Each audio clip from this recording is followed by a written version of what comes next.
안 팔려요. 다섯 번째 주제. 이게 무슨 일이고? 세상에 다른 회사도 아니고 재벌 회사인데 LG U+ 회사채가 1,500억을 발행했는데 아무도 500억 원어치 나머지 1,000억 원어치 겨우 팔고 500억 원 못 팔았어요. LG U+ 회사채가 1,500억을 발행했는데 아무도 500억 원어치 나머지 1,000억 원어치 겨우 팔고 500억 원 못 팔았어요.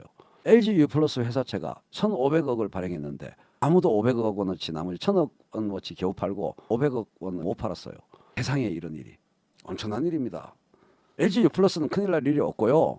LG U+가 저 지경이니 일반 회사채가 상황이 어떻겠냐 이거지요. 한전채 말고는 안 팔린다네요. 한전채는 사실상 국채거든요. AAA거든요. 한전채가 몇 조 원 나와버리니까 다른 회사채가 어디 명함을 들미로 회사채 수요 전체 사이즈가 있는데 아니 국채와 동일한 신용도를 갖고 있으면은 금리가 국채와 똑같아야 될 거 아니야. 근데 금리가 세단 말이야. 그러니 그쪽으로 안 몰릴 수가 있겠어요. 경기 상태가 여러 지표에서 굉장히 안 좋다는 건 분명하고요.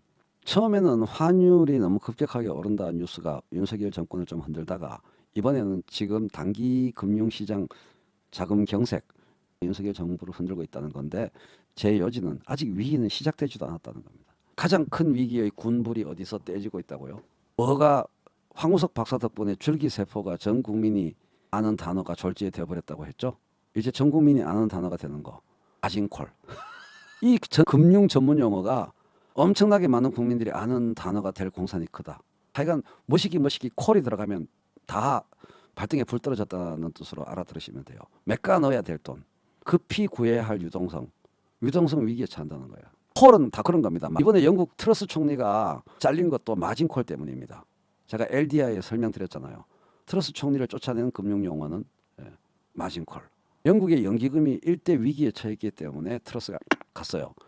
그러면 가장 먼저 대한민국에서 콜 당할 사람들은 누구인가? 맞춰보십시오. 전세 주고 집 산 사람, 갭 투자한 사람들, 영끌 갭 투자 전세 준 사람들. 그 사람들이 가장 먼저 콜을 당할 겁니다. 콜 맞죠? 전세금을 돌려줄 수가 없는 거야. 전세액을 재조정해야 되거든. 그게 콜이죠. 전세 돈은 단기 자금 융자금이거든요. 단기 융자금입니다. 단기 융자금은 20년, 30년쯤은 돼야 되거든. 근데 전세는 2년짜리잖아요. 단기 자금 융통한 겁니다. 그 추심이 돌아오는 거예요. 집값이 확 내려갔으니까 전세도 같이 내려가야 될 거 아닙니까? 근데 이제 그 전세 갱신할 때가 왔잖아. 이전 전세를 관철시킬 수 있겠어요, 집주인이? 그 차이 나는 만큼 현찰이 필요해지는 겁니다. 이해되셨죠? 가장 먼저 콜을 당할 사람들. 그 사람들 숫자가 장난이 아닌 겁니다. 곡소리가 가장 먼저 나올 곳 지금 제가 얘기하는 거죠. 지금 곡소리가 들리는 곳은 건설 시장이고 PF 쪽입니다. 특히 물류 쪽, 물류센터 짓는 쪽, PF가 필요한 쪽, 거기서 자금이 마르니까. 근데 그거는 개수는 얼마 안 되잖아요. 경제행위 주체자의 숫자는 얼마 안 되잖아요. 근데 숫자가 제일 많은 거 전세 자금입니다. 주인이 전세금 돌려주는 대신 이자를 대신 주는 집도 생기는 식으로 하는데 다시 말하면 급하게 돈 구하러 다니는 사람의 숫자가 갑자기 대한민국에 많아진다는 거예요. 그러면 그게 도미노로 전체 금융을 경색으로 몰아넣는 거다는 거예요. 아직 그런 위기는 시작도 안 했다. 그 위기가 시작되면 굳이 정치와 관련시켜서 얘기하자면 이제 윤석열 정권이 이재명 공격할 틈과 정신조차 못 챙기는 겁니다. 제가 이번 기억을 혹한기, 에너지 문제 때문에 혹한기, 금융위기 때문에 혹한기 제가 예상했잖아요. 이번 겨울이 정말 혹독할 것이다. 다시 말하면 지금 건설사 중심으로 생긴 단기 자금 경색이 회사채 시장 경색이 개별적인 고립된 사건일 것이냐 아니면 연결된 화약의 첫 번째 인에 불이 붙은 것일 것이냐 장담할 수 없다는 거죠. 그래서 그 관료들이 일요일에도 출근해서 잽싸게 50조의 유동성을 시장에 공급한다. 이게 무슨 뜻이겠어요? 회사채를 시장의 개별 소비자 대신에 금융상품 소비자 대신에 회사채를 매입한다는 거잖아요. 회사채를 사준다는 거잖아. 그게 유동성 공급의 뜻이죠. 근데 회사채 사주는 돈이 나라 세금이냐? 아니야. 금융기관별로 돈 모아 놓은 거 있거든요. 전체 금융기관들로부터 십시일반 해가지고 자기들 보험료지 말하자면 그렇게 만들어 놓은 펀드가 있단 말이에요. 그게 채권안정펀드라고. 거기 돈을 투입해서 채권을 매입하겠다는 건데 어느 정도로 위기를 심각하게 보고 있냐면은 지금 모아놓은 돈 정도로 안 되겠다라고 금융당국이 느끼고 있다는 겁니다. 야, 보험료 더 만들어봐, 펀드 기금 더 만들어봐 하면서 전체 금융기관을 또 쪼아야 돼요 지금.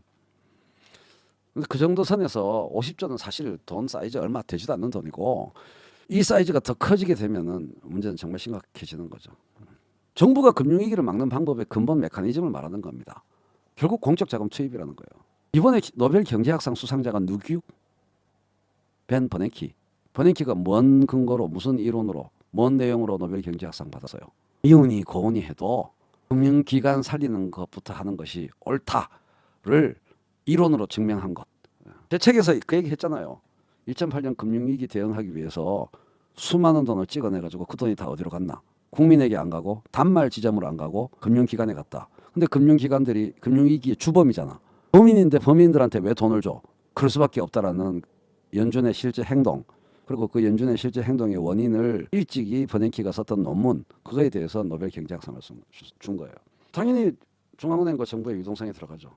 정부가 가동하는 유동성 공급 프로그램은 채권시장 안정펀드 20조 원, 회사채 기업어음 매입 프로그램 16조 원, 유동성 부족 증권사 지원 3조 원, 주택도시보증공사, 주택금융공사 사업자 보증지원 10조 등이다. 왜 정부가 저 프로그램을 가동했냐, 이거를 얘기하는 게 굉장히 중요합니다. 아주 중요한 얘기예요. 막연한 걱정이 아닙니다. 메커니즘의 핵심 작동 논리를 우리가 공유할 필요가 있습니다. 하여간 정부가 어떤 프로그램을 돌렸다는 거지요. 언제 돌리냐? 유동성 위기일 때 돌리냐? 금융위기일 때 돌리냐? 금융위기나 유동성 위기나 비슷한 말 아닌가요? 완전히 다른 말입니다. 무슨 얘기냐? 정부는, 국가기관은 비은행 민간이 유동성 위기로 자빠지는 것은 나 몰라라 합니다. 그 유동성 위기가 금융기관의 위기로 왔을 때 가동합니다. 아주 중요한 얘기예요. 3번 반복해도 돼요. 죽든지 말든지입니다. 유동성 위기에 대해서는 개인과 회사가 죽든지 말든지예요. 문제는 그게 다다다다닥 넘어가서 은행의 위기로 올 때 그때 가동합니다. 그러므로 거꾸로 비상 프로그램을 가동했다는 말은 금융위기의 가능성이 보였다는 얘기입니다. 여기서 주목해야 될 것은 유동성 부족 증권사 지원 3조 원 저거예요. 저 안에 금융기관이 끼어 있어요. 건설사와 회사채를 인수해줘서 살려주는 게 포인트가 아니고요. 저 구제 대상에 증권사가 끼어 있다는 겁니다. 금융기관이에요, 증권사는. PF 물린 증권사입니다. 실물 위기가 금융위기로 왔을 때 비상 프로그램이 작동됩니다. 유동성 때문에 실물 위기로 나자빠지는 애들이 생겨도 신경 안 써요, 원래는. 이창용이 분명히 그렇게 말했잖아요. 난 몰라라고 말했습니다. 나는 물가를 잡아야 되기 때문에 아몰랑 경기를 죽일 거야. 근데 지금 문제는 대한민국의 실물 위기는 곧바로 금융위기로 인화될 가능성이 너무나 높은 구조적 성격을 갖고 있다는 거예요. 그겁니다. 지난주에 광화문 수협 지점장 만나 이야기하는데 증권사가 너무 돈을 많이 썼다고 함. 은행도 하나은행 빼고 국민 우리 신한 유동성 위기가 온다고 난리던데요. 뭐 이런 정보가 다 있죠. 원래 정부는 다 그래요. 모든 나라 정부가. 금융이 뻐개지면 다 죽기 때문에. 따라서 이 문제는 원흉이 한국은행이지 정부가 아닙니다. 그래서 정부가 용 빼는 재주가 없는 거예요. 나자빠지는 개인과 나자빠지는 기업은 어디서 생겼냐? 한국은행 때문에 생긴 거예요. 한국은행이 금리를 급격하게 인상시켰기 때문에 생기는 일이고, 그렇게 해서 생긴 위기가 다시 금융적으로 불길이 싹 되돌아오는 거 막는 거는 기재부만 바빠. 최후의 보루는 한국은행이지만.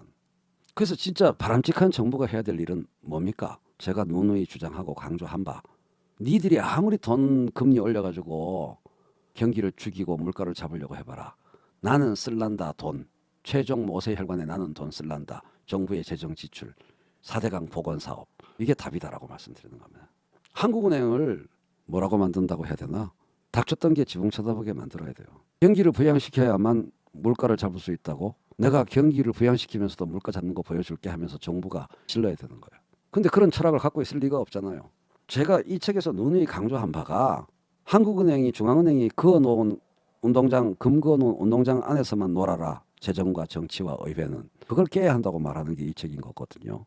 통화정책이 큰 구획선 울타리로 딱 지어져 있고 디폴트로 정책이 정해지고 통화정책이 그에 맞춰서 시민과 기업과 의회 정치인과 정부와 대통령이 그 안에서 방책을 도출하는 것은 안 된다. 맞불 작전을 할 수 있는 자율성을 갖춰야 된다. 비은행 부문이. 그게 재정이다. 그게 정치의 영역이다. 이게 이 책의 주장입니다. 돈 찍어내서 국민들한테 뿌려라 이런 얘기하는 게 아니고요. 그래서 내가 윤석열 정부 살려주는 방법까지 다 얘기했잖아요. 4대강 복원사업 20조 발표해라.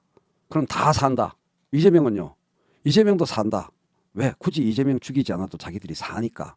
그렇게 인과관계가 묶여있는 건 아닙니까? 재정 정책을 제대로 쓰면 다 산다는 말은 이재명도 산다는 말이에요. 자기들이 살았는데 이재명을 죽일 이유가 없잖아.